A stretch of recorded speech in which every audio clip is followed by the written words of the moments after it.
Kalau saudara pernah ke Israel dan mampir di Jordan, kita datang ke satu tempat yang namanya Gunung Nebo atau Gunung Musa. Musa itu hanya sampai di situ, saudara. Di bawah itu adalah lembah Jordan, tanah perjanjian. Tapi Musa tidak boleh masuk. Karena kesabarannya itu juga berbatas. Musa juga manusia. Saya bilang untung Musa lemah lembut orang Solo. Kalau orang Sulawesi Musa itu, ya bukan gunung yang dipukul pakai tongkat. Tongkatnya itu kena ke kepalanya bangsa Israel pasti. Tapi, dan Yosua melihat itu, saudara. Yosua melihat setiap kejadian demi kejadian bagaimana bangsa itu sangat keras kepala, tidak mau menuruti firman. Bahkan Alkitab berkata semua yang keluar dari Mesir angkatan itu semuanya mati di padang gurun, dibunuh sama Tuhan. Yang masuk itu adalah angkatan yang berikutnya. Mereka tidak layak untuk masuk ke tanah perjanjian, mereka nggak layak menikmati janji Tuhan. Mati di padang gurun, mati karena dosa. Ya, tidak sempat mengalami janji Tuhan. Ketika Yosua dipilih Tuhan, saya yakin ada begitu banyak pertimbangan bagi Yosua. Aduh, Musa aja yang tua, mereka nggak mau dengar nih, bangsa keras kepala. Bagaimana dengan aku? Tapi ketika Tuhan memanggil, ketika Tuhan memberikan satu arahan, satu janji atas janjinya, maka Tuhan juga memberi petunjuk supaya Yosua sukses dan berhasil. Dan terbukti Alkitab mencatat bahwa Yosua berhasil membawa bangsa itu masuk ke tanah perjanjian. Nah, hari ini saudara perhatikan, konsep Allah di dalam Alkitab itu tidak pernah berubah. Cara kerja Tuhan itu tidak pernah berubah. Dari perjanjian lama, itu adalah sebuah gambaran kehidupan kita semua hari ini. Kalau Tuhan berhasil memberi petunjuk kepada Yosua dan dia berhasil masuk ke dalam rencana Tuhan yang besar membawa bangsa itu, berarti apa yang Tuhan sampaikan bagi Yosua itu juga berlaku untuk kehidupan kita hari ini, amin. Dan Yosua mengalami rancangan Tuhan, berhasil dan beruntung. Berapa banyak saudara yang mau hidupnya berhasil dan beruntung? Ya, saya percaya semua kita. Karena saudara berhasil toh belum tentu beruntung. Banyak orang di hidup ini kelihatannya berhasil loh, tapi tidak beruntung. Contoh, iya bu, saya itu toko, saya tuh rame loh. Tapi waktu pembukuan akhir bulan, setiap kali hitung kok tidak ada untungnya. Nah itu bocornya kemana saudara? Ada juga yang berkata begini, anak saya tuh berhasil bu, udah S1, S2, S21, S23 kayak Samsung. Tapi kok nggak ada untungnya ya? Kelihatannya dia sibuk berkarir, tapi ya nggak punya rumah, ya nggak punya ini, bahkan hidupnya ya begitu-begitu aja, nggak ada damai sejahtera, nggak ada sukacita. Kalau Tuhan yang memberi satu janji saudara, dia bilang supaya perjalananmu berhasil dan beruntung. Apa yang Tuhan sampaikan kepada Yosua berlaku buat kita hari ini. Baca bersama Yosua 1 ayat 7 dan ayat yang ke-8. Hanya baca 1, 2, 3. Kuatkan dan teguhkanlah hatimu dengan sungguh-sungguh. Jangan malas baca Alkitab. Buka mulutnya, 1, 2, 3, cepat. Suruh baca sama-sama. Baru baca aja udah gak mau saudara. Bagaimana saudara mau melakukan firman? Baca bersama-sama. Kenapa saya suruh baca bersama-sama? Saya yakin di rumah pada gak baca Alkitab. Jadi di gereja baca, amin. Baca. Karena ada manfaat waktu kau membaca, rohmu menangkap sesuatu. Maka terjadi mujizat. Baca bersama 1, 2, 3. Hanya kuatkan dan teguhkanlah hatimu dengan sungguh-sungguh. Bertindaklah hati-hati sesuai dengan seluruh hukum yang telah diperintahkan kepadamu oleh hambaku Musa. Janganlah menyimpang ke kanan atau ke kiri, supaya engkau beruntung kemanapun engkau pergi. Ayat 8, janganlah engkau lupa memperkatakan kitab Taurat ini, tetapi renungkanlah itu siang dan malam, supaya engkau bertindak hati-hati sesuai dengan segala yang tertulis di dalamnya, sebab dengan demikian perjalananmu akan berhasil dan engkau akan, katakan amin. Waktu baca dapat sesuatu enggak? Dapat kan? Ada nggak yang nyantol di pikiranmu? Kalau nggak ada nyantol berarti kau gila itu. Ya pulang saja kalau gitu, jangan di gereja ya. Pasti saudara, karena firman Tuhan itu berkuasa. Waktu kita membaca dengan mulut, kita ucapkan, kita mendengar, sesuatu terjadi loh dalam hidup kita. Ayat 7 tadi berkata dengan jelas, hanya kuatkan dan teguhkanlah hatimu dengan sungguh-sungguh. Pemulihan, perubahan, semua terjadi di hidup kita dimulai dari niat hati. Kalau engkau mau bertobat, kalau engkau mau berubah, ayo kuatkan dan teguhkan hatimu. Aku bisa. Yang mau melepas rokok, nggak usah angkat tangan. Saya bisa lihat dari sini muka-muka yang masih merokok ini. Nah, saya tahu yang masih merokok ini, di kepalamu ada asap. Kau nggak angkat tangan juga saya tahu ya. Jangan bilang begini, saya nggak bisa bu. Nggak bisa bu, berat merokok itu berat. Saya ketemu orang, saya sudah berhenti loh bu 8 bulan tapi merokok lagi. Hari ini kau perlu katakan, kuatkan dan teguhkan hatiku Tuhan. Aku mau melakukan firman Tuhan supaya aku bisa lepas. Amin. Semua diawali dari niat. Ada yang mau berhenti terikat dengan film porno, nggak usah angkat tangan juga. Jangan kau terikat dengan film porno saudara. Itu merusak otak. Ya orang itu sekali nonton film porno, sel-sel otaknya rusak. Ya tiap hari kau nonton rusak semua. Makanya lama-lama orang yang kecanduan pornografi itu jadi gila. Lihat sapi lewat, sapinya enggak pakai celana. Dari dulu itu sapi tidak pakai celana. Dasar otakmu aja ngeres. Ya karena kebanyakan lihat film porno. Bertobat. Ya bertobat. Ya makanya saudara jangan biarkan kedaginganmu itu menguasai engkau. Kalau kau punya niat dalam hati berkata, dalam nama Tuhan Yesus, teguhkan dan kuatkan hatiku Tuhan. Aku mau lepas dari film porno ini, aku mau lepas dari judi ini, aku mau lepas dari rokok ini. Saya percaya saudara, waktu kau meneguhkan hatimu, menguatkan hatimu untuk melakukan firman, bertindak hati-hati sesuai semua yang tertulis dalam Alkitab. Saya yakin kau pasti berubah. Berubah saudara.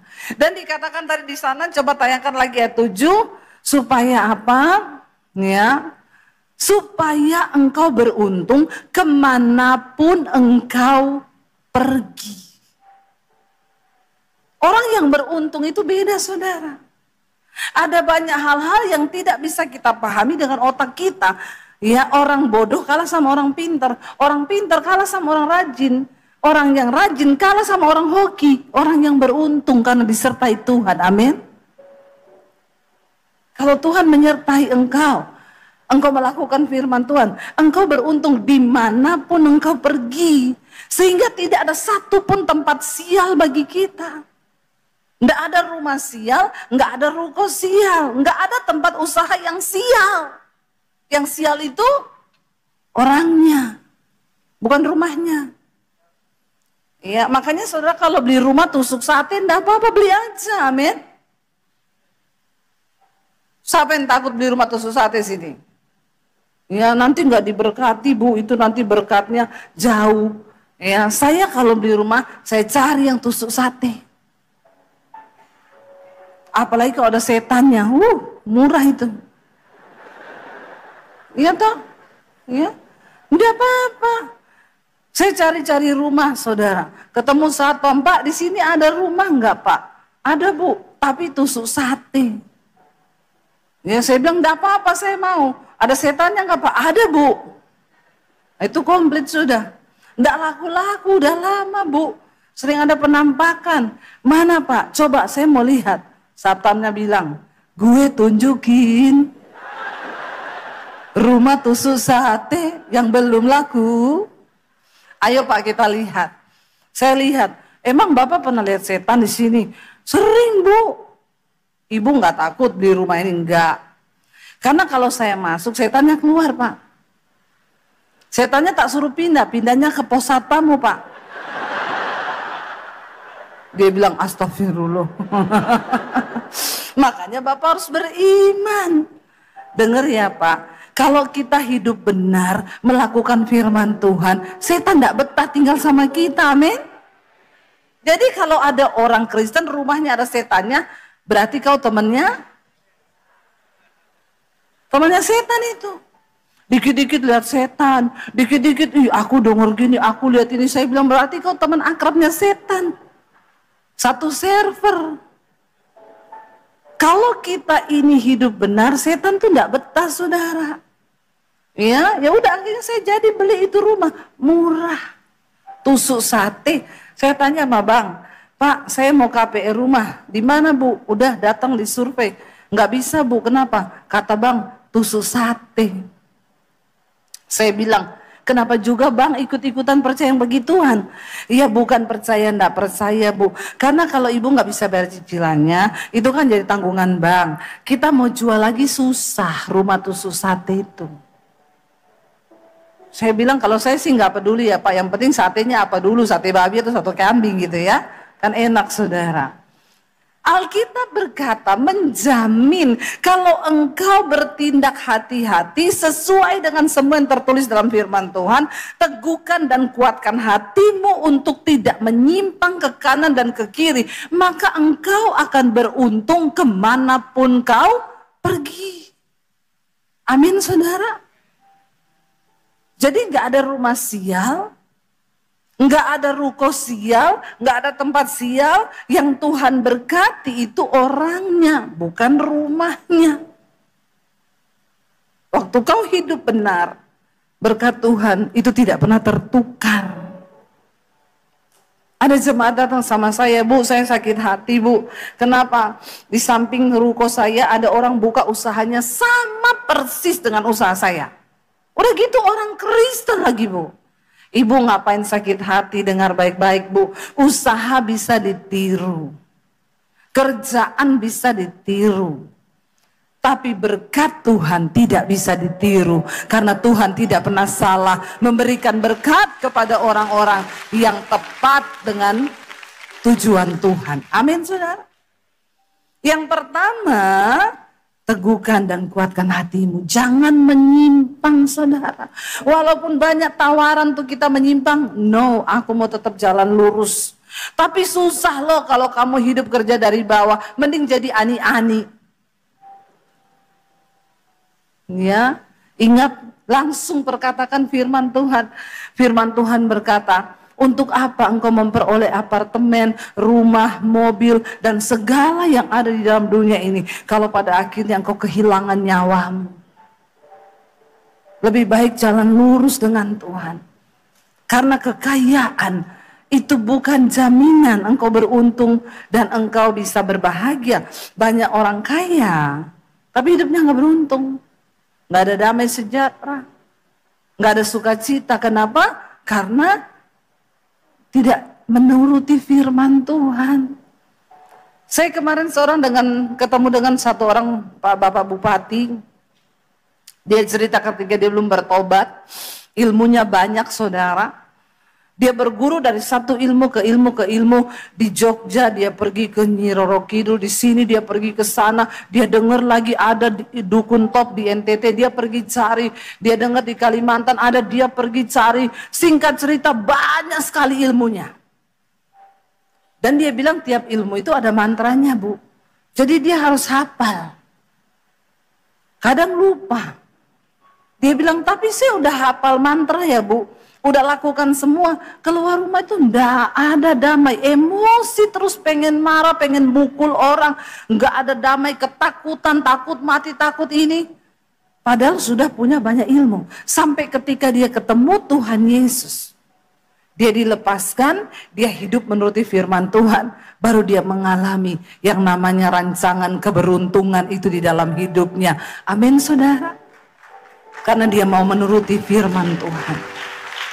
Jangan engkau menyimpang. Lalu yang kedua ayat yang 8 tadi dikatakan di sana apa? Dan jangan engkau lupa untuk memperkatakan kitab Taurat ini. Kenapa tadi saudara saya suruh baca ayat? Supaya engkau memperkatakan. Jangan cuma dibaca. Perkatakan dengan mulutmu. Karena waktu telingamu mendengar, Alkitab berkata, firman Tuhan tidak pernah kembali dengan sia-sia. Janganlah engkau lupa memperkatakan kitab Taurat ini, tetapi renungkanlah itu siang dan malam. Supaya apa dikatakan di sana? Supaya engkau bertindak hati-hati. Ya. Dan dengan segala yang tertulis di dalamnya, maka dengan demikian perjalananmu akan beruntung dan engkau akan berhasil dan beruntung, saudara. Tapi banyak orang berkata susah, Bu, lakukan firman itu susah, melakukan perintah Tuhan itu susah. Siapa bilang susah? Kalau Tuhan tahu kita susah dan tidak mampu, maka Tuhan gak akan memberikan itu, saudara. Cuma ya kita niat nggak mau nuruti firman Tuhan. Kalau kita jadi Kristen tapi nggak mau nurut firman, lah buat apa? Cuma tiap minggu datang duduk di gereja, dengar pulang nggak lakukan, buat apa, saudara? Kita sedang ada di hari-hari di mana Tuhan sedang mempersiapkan mempelainya yang kudus dan layak. Saudara bisa bayangkan ketika tiba-tiba sangkakala Tuhan berbunyi, lalu orang-orang yang kudus akan terangkat lebih dahulu, mengalami rapture, dan orang-orang yang fasik akan tertinggal. Dan di sana tidak ada lagi keselamatan kecuali dibayar dengan nyawanya sendiri. Ayo kita berjuang supaya kita masuk di dalam perkenanan Tuhan. Neraka itu ada, saudara, jangan bilang gak ada. Neraka itu ada, surga itu juga ada. Kita sedang mempersiapkan umat yang layak hari-hari ini. Mempelai Kristus yang dibebaskan, dikuduskan dari segala dosa dan disucikan hidupnya. Jangan bilang sukar. Lihat Ulangan pasal 30, saudara, mulai ayat yang ke-11. Kita baca. Jadi kalau ada saudara yang bilang firman Tuhan itu sukar, baca bersama lagi dengan suara yang keras. 1, 2, 3. Sebab perintah ini yang kusampaikan kepadamu pada hari ini tidaklah terlalu sukar bagimu dan tidak pula terlalu jauh. Bilang kanan kirimu, lakukan perintah Tuhan itu tidak sukar. Ya, mudah. Tidak jauh firman Tuhan itu. Tidak sukar firman Tuhan itu. Asal kita menetapkan hati, meneguhkan hati dan menguatkan hati untuk selalu mau ikuti firman Tuhan. Lalu dikatakan di sana apa? Baca 1, 2, 3. Tidak di langit tempatnya, sehingga engkau berkata, siapakah yang akan naik ke langit untuk mengambilnya bagi kita dan memperdengarkannya kepada kita supaya kita melakukannya. Firman itu, perintah Tuhan itu tidak di langit, saudara. Sehingga kita sulit untuk mengerti apa sih yang Tuhan suruh itu, apa sih yang Tuhan mau dari hidupku, apa sih yang Tuhan minta dari hidupku. No, kita semua punya firman, kita semua tahu perintah yang Tuhan berikan buat kita. Jangan bilang gak tahu, apalagi zaman sekarang ada YouTube, saudara bisa dengar khotbah. Waktu saya belum jadi Kristen dulu, itu sulit bagi saya mau mengerti perintah Tuhan, belum ada YouTube dulu. Siaran TV juga belum sampai di poso sana, di kampung. Belum ada internet waktu itu. Bagaimana saya bisa tahu perintah Tuhan hidup saya? Ketika saya terima Yesus, akhirnya saya dikasih Alkitab. Satu-satunya cara untuk saya bisa tahu perintah Tuhan dengan membaca Alkitab. Tapi itu pun tidak mudah. Kenapa? Karena saya harus baca Alkitab di kamar mandi, di toilet. Jam 2 malam saya bangun di toilet di kamar mandi, saya baca Alkitab. Kenapa? Takut ketahuan. Kalau sampai ketahuan saya baca Alkitab, bisa dicincang saya sama babi saya.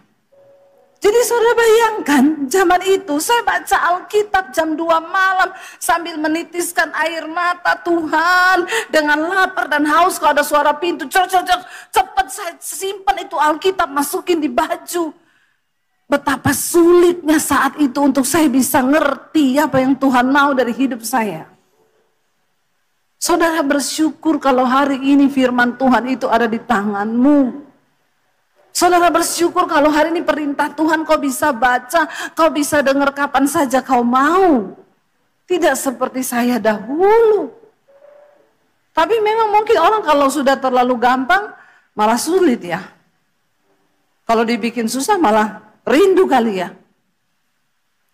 Tapi kan gak semua harus seperti saya dulu saudara. Tiap hari Alkitab itu berubah tempat.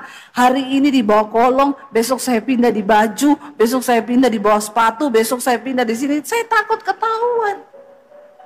Saya cuma pengen ngerti isi hati Tuhan yang ada di dalamnya. Karena belum ada YouTube, belum ada handphone, belum ada WA, belum ada apa-apa yang bisa membuat kita mengerti jalan Tuhan. Jadi begitu sulit.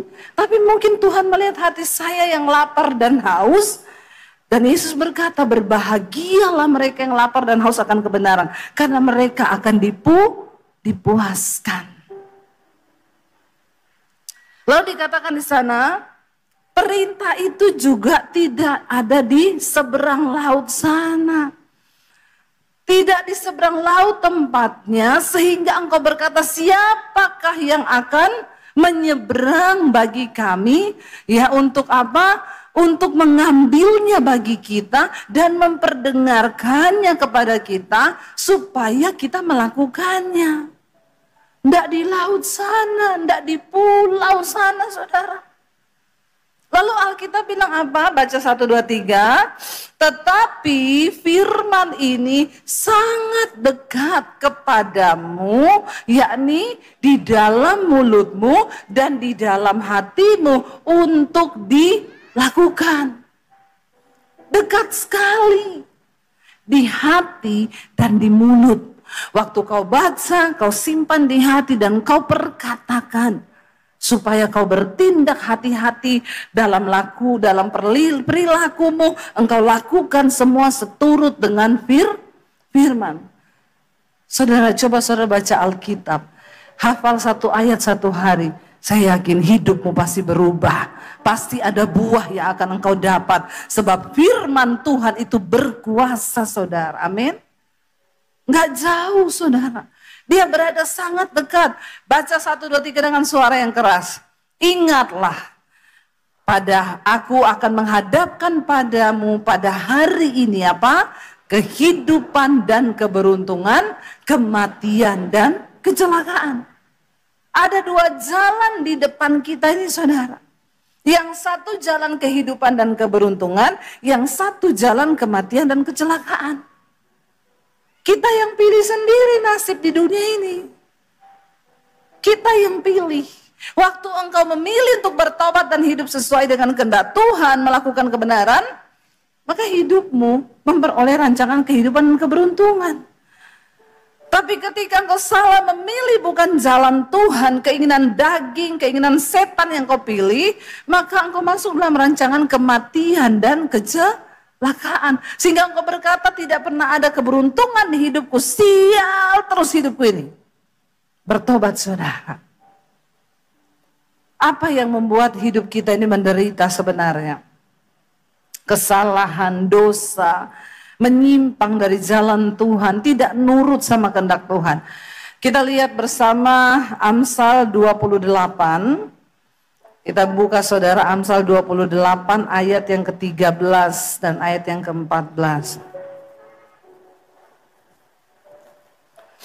Amsal 28 ayat 13 baca 1, 2, 3. Siapa menyembunyikan pelanggarannya tidak akan beruntung. Tetapi siapa mengakuinya dan meninggalkannya akan disayangi. Jangan sembunyikan dosa. Jangan sembunyikan pelanggaran.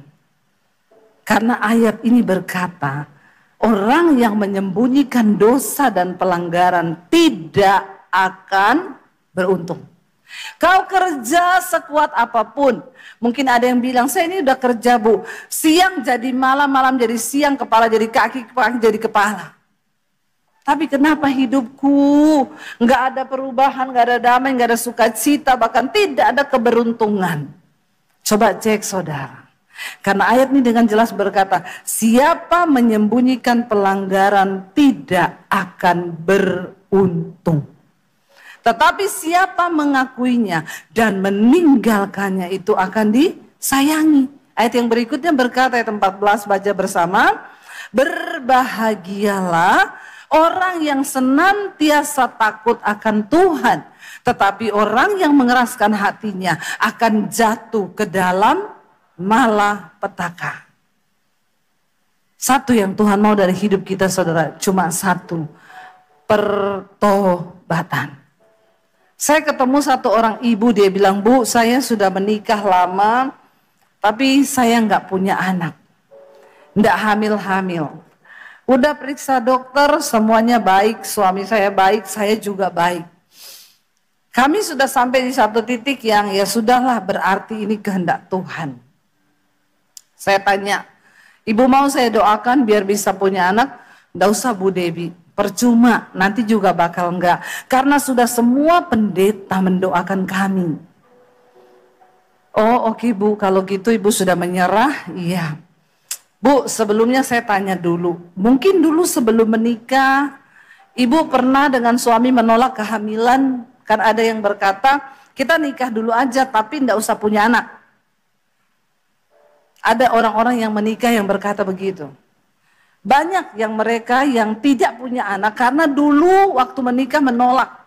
Ya kita menikah dulu, enggak usah punya anak dulu ya. Nanti dia pikir anak itu dia yang atur.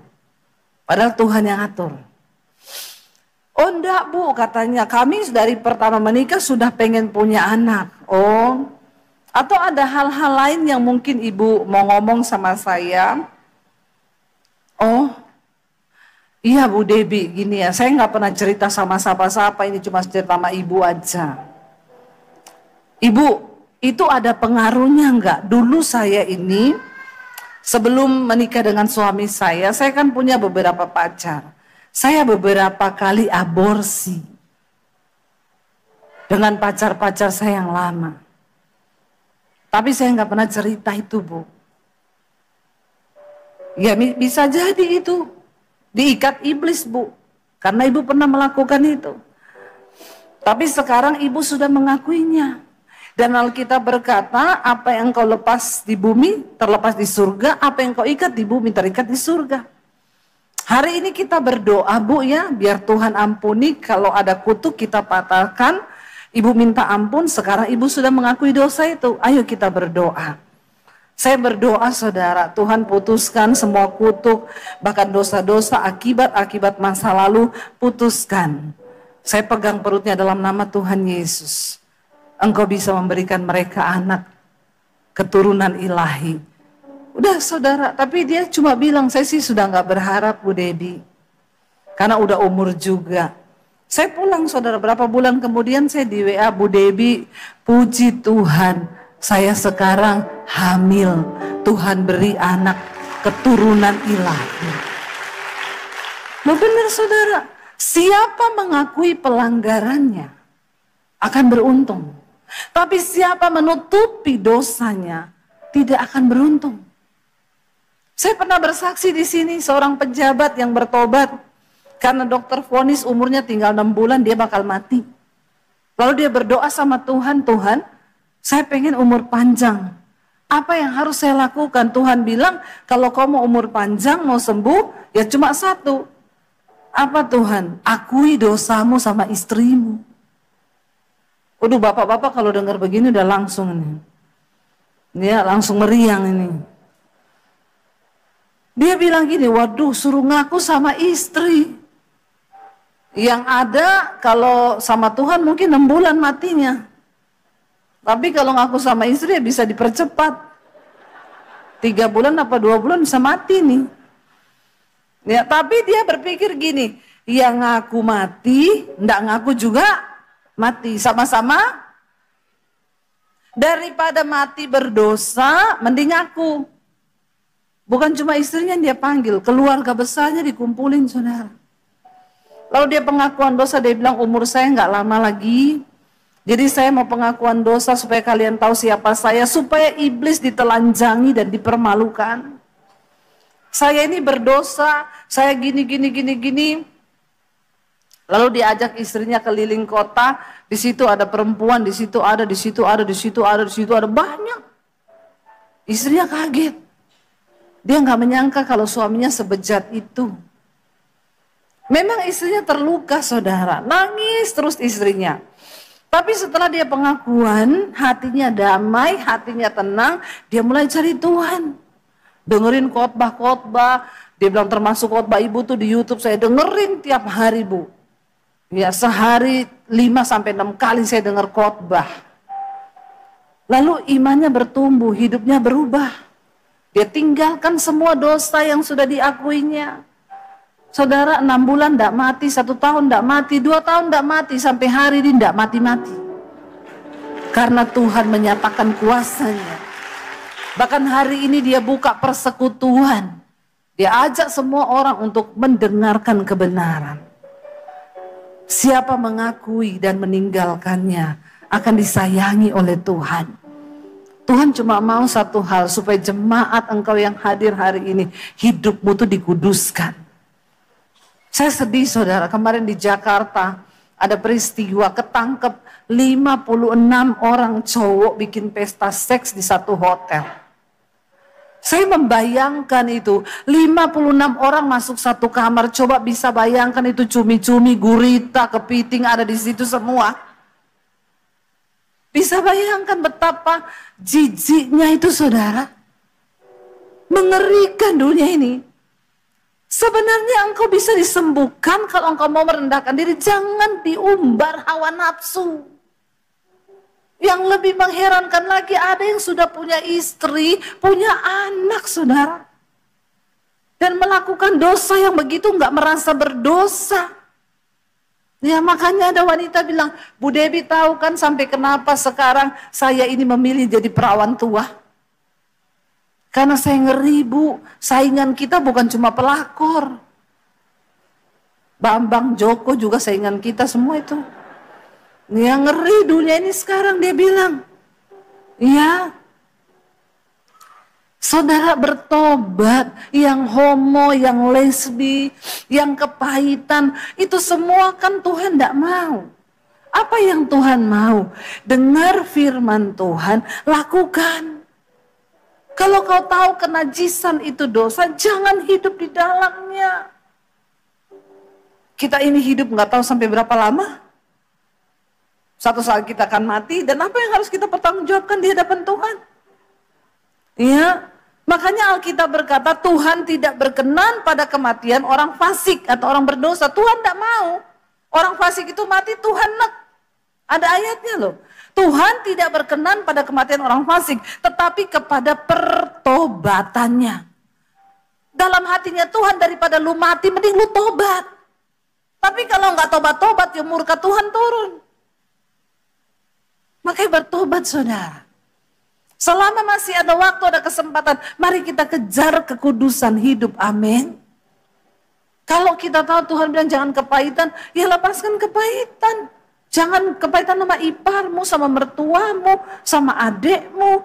Kenapa kau tetap kepahitan? Itu berarti kau tidak menuruti firman Tuhan, itu engkau menyimpang. Ya, kalau Tuhan bilang jangan marah, ya jangan marah. Kalau Tuhan bilang suami istri hidup damai rukun bersama, ya ayo. Berantem boleh, 5 menit cukup, amin. Kalau jiwamu sehat, kalau rohmu sehat, 5 menit cukup. Ya, berdamai, bilang say, ngapain sih kita ini berantem? Ayo doa yuk, biar berkat Tuhan mengalir dalam rumah tangga kita, amin. Karena firman Tuhan berkata, di mana orang hidup rukun bersama, disitulah berkat Tuhan akan diperintahkan. Ya, ayo saudara, kita mulai membangun hidup ini semakin hari semakin berkenan pada Tuhan. Supaya waktu hidup kita yang singkat ini, jangan engkau habisi dengan terkutuk di dalamnya, tapi engkau mengambil rancangan pilihan yang Tuhan beri. Hari ini aku hadapkan kepadamu jalan kehidupan dan keberuntungan, atau jalan kematian dan kecelakaan. Biar hari ini kita bilang, Tuhan, kami memilih jalan keberuntungan itu, kami memilih jalan kehidupan itu, supaya kami berbahagia bukan hanya ketika mati satu saat nanti dalam perkenanan Tuhan. Selama kami hidup di dunia, kami mau hidup bagi Tuhan. Amin saudara. Bangkit berdiri bersama. Mari tutup mata dalam hadirat Tuhan saudara. Hari ini tidak ada seorang pun yang tahu hidup kita masing-masing. Tapi Tuhan tahu. Dan Dia sangat mengerti. Mungkin engkau berkata, Tuhan aku mau lepas dari ikatan dosa ini, tapi aku tidak mampu Tuhan. Hari ini ketika engkau berkata, aku mau teguhkan dan kuatkan hatiku Tuhan. Aku mau melangkah masuk mengejar perkenanan Tuhan itu. Aku mau Tuhan lepaskan aku dari setiap ikatan dosa. Sebab orang yang mengakui dosanya dan meninggalkannya akan disayangi oleh Tuhan. Biar hari ini kita semua datang merendahkan diri di hadapan Tuhan saudara. Bilang, Tuhan,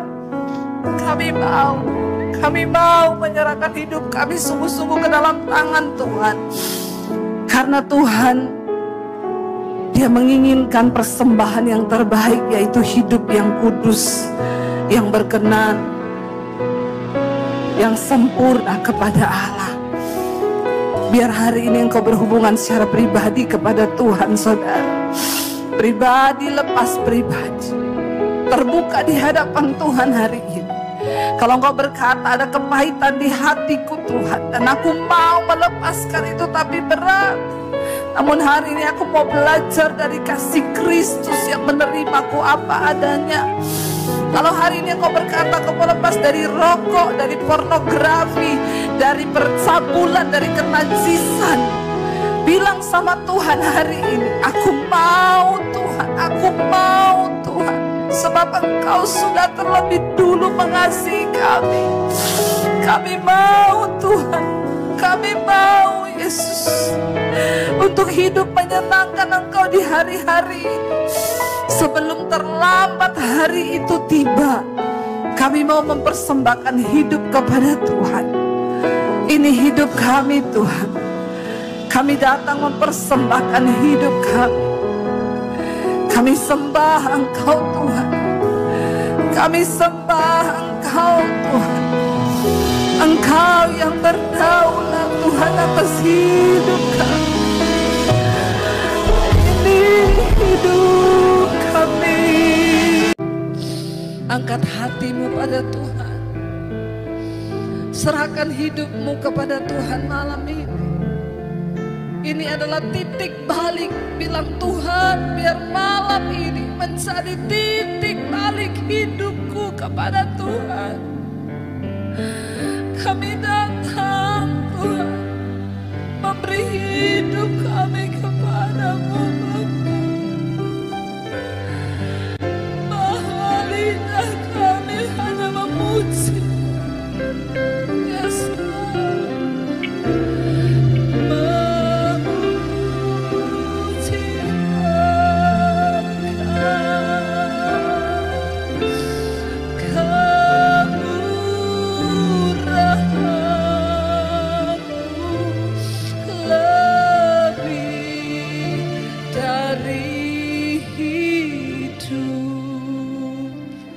tutup mata dalam hadirat Tuhan. Bapa, lihat setiap hati kami malam ini. Kami datang Tuhan. Tuhan yang tahu hidupmu masing-masing saudara. Dan malam ini dia cuma mau Engkau beri hidupmu yang sungguh-sungguh bagi dia. Tidak peduli dosa apapun yang sedang hari ini Engkau lakukan. Tuhan tidak pernah melihat masa lalu, tapi dia tunggu Engkau yang sekarang untuk menyerahkan hidupmu kepada Tuhan.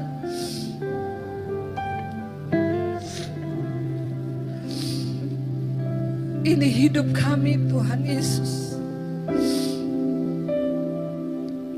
Berapa banyak di antara saudara yang mau sungguh-sungguh menyerahkan hidupmu pada Tuhan? Angkat tanganmu di tempatmu, saya akan berdoa.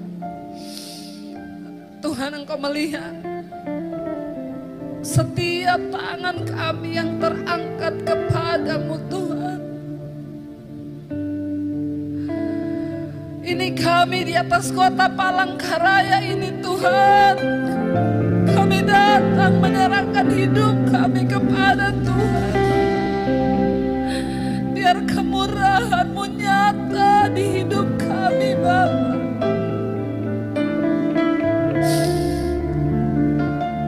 Ya Yesus, kami tahu malam hari ini surga bersorak-sorai melihat setiap anak-anak-Mu datang menyerahkan hidup mereka kepada Tuhan. Jesus,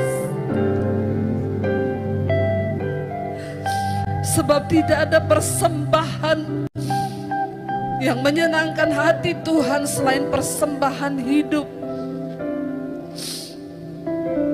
yang kudus dan yang berkenan kepada Allah. Apapun keadaan kami malam ini, kami mau berkata sekali Yesus, kami mau tetap pilih Yesus saja dalam hidup kami. Tuhan, apapun yang sedang mereka alami dalam hidup mereka malam ini, hamba percaya Engkau yang Maha Tahu.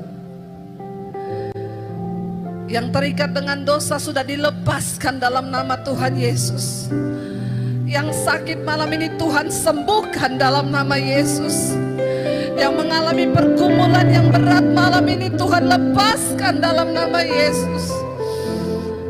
Kami mau berkata malam ini ketika kami sudah memilih Yesus, sekali Yesus, tetap Yesus. Katakan bersama saudara, hari-hari ini engkau sedang dibentuk oleh Tuhan. Bahkan mungkin engkau berkata, Tuhan, rasanya begitu berat. Tapi untuk menjadi sesuatu yang berharga itu tidak ada cara lain Bapak Ibu.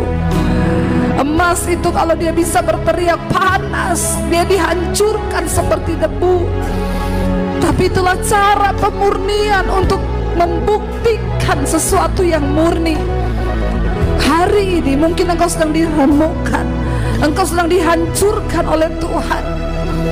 Tapi katakan pada Tuhan, aku rela Tuhan dibentuk oleh Engkau. Biar aku menjadi sesuatu yang mulia di mata Tuhan, sehingga Engkau beri kepercayaan yang mulia. Bentuk hidup kami Bapa, bentuk hidup kami Tuhan. Keluarkan segala sesuatu yang mencemarkan kemurnian iman kami. Mari datang sama Tuhan, bawa hidupmu hari ini dan katakan, bentuk aku Tuhan, proses aku Tuhan. Bilang pada Tuhan, ini hidupku Tuhan. Mari Bapak Ibu suami istri yang kau bergandengan tangan, hari ini juga bilang sama Tuhan, proses kami Tuhan diawali dari rumah tangga kami Bapak. Perbaiki kami di mata-Mu Tuhan. Kalau ada amarah, kebencian, ada sesuatu yang sering kali terjadi, sehingga kami dengan ego kami minta ampun sama Tuhan. Kami mau menjalani setiap proses yang Kau izinkan terjadi dengan hati yang sungguh-sungguh bersatu dalam kasih-Mu Bapa. Kami mau tinggalkan segala dosa-dosa yang dapat mencemarkan kemurnian iman kami. Ampuni kami Tuhan, bawa rumah tangga kami semakin berkenan di mata Tuhan, agar anak cucu kami boleh melihat teladan iman, kemurnian itu dari hidup kami. Datang pada Tuhan hari ini saudara, dia meremukkan, dia mengasihi engkau, karena dia ingin sesuatu yang berharga keluar dari diri. Nilainya lebih berharga dari emas yang fana. Katakan di hadapan Tuhan sekali lagi, bahwa satu saat kita semua akan berdiri di hadapan tahta pengadilan Kristus untuk memberikan pertanggungan jawab atas iman kita. Karena itu mari kita berusaha saudara. Firman Tuhan, Rasul Paulus berkata, karena itu kami juga berusaha, supaya entah kami diam dalam tubuh ini ataupun kami diam di luarnya, satu saat ketika mati kami tetap dalam perkenanan Tuhan. Mari datang pada Tuhan saudara, bilang Tuhan bawa kami Tuhan untuk melakukan firman-Mu, menjaga iman dan kesehatan manusia rohani kami. Karena ada begitu banyak hal yang mencoba menyeret kami hari-hari ini. Di akhir zaman akan datang masa yang sukar, tapi orang yang berpegang pada firman Tuhan, mereka akan tetap hidup sampai selama-lamanya. Tidak ada kekuatan lain selain dalam firman-Mu Tuhan. Orang yang melakukan firman Tuhan, mereka akan terus berjalan, tidak menjadi lelah, tidak menjadi lesu. Amen. Sebab firman Tuhan menjadi kekuatan. Amen. Yang datang suami istri boleh bergandengan tangan. Katakan Tuhan, kami menyerahkan rumah tangga, keluarga, pernikahan kami Tuhan. Bawa kami dalam perkenanan-Mu Bapa, dalam kesucian, dalam kekudusan. Kami harus menjadi berkat bagi anak cucu kami, supaya bukan kutuk yang ada dalam hidup mereka. Tuhan jagai hidup kami. Di dalam pekerjaan kami punya tangan yang kudus.